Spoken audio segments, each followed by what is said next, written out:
তোরা অনুশুদ্রেলি না না। কালকে যেভাবে কইলাম যে আমরা দেশের কোনো দোষ নাই, জল ছড়ানো নিয়ে কোনো হাত নাই। হ্যাঁ, তোরা কিতা কইতেছোস? হ্যাঁ, ইলিশ মাছ দিছিস না দীক্ষা তোরা দেশে জল ছেড়ে দিছি। আমরা তো জল ছেড়ে দিই, তোরা দেশটি উড়ে যাবো গা, এমনি ঠুস করে যাবো গা। ঠিক আছে, অনেক সময় আছে, উল্লাপাল্লা কতক্ষণ বদ্ধ কর, বুঝছস?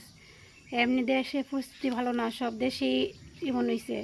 আমরা ইন্ডিয়াত জল হইছে, তোরা থাকস নিচু জায়গাত, আমরা থাই টিলা জায়গাত, আমরা জল যে জলদি কই যাব, কথাই আছে নিচু জায়গাতে যাব।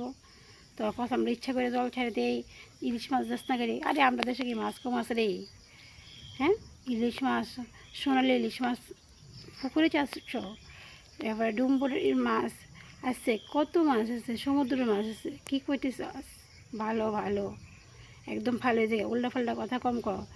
ফেসবুকটা খুললেই খালি দেখতেছি তোর আর এইসব কীর্তি। হ্যাঁ, ইন্ডিয়া ইন্ডিয়ার এলে মরস কে, ইন্ডিয়ার এলে কম মর একদম।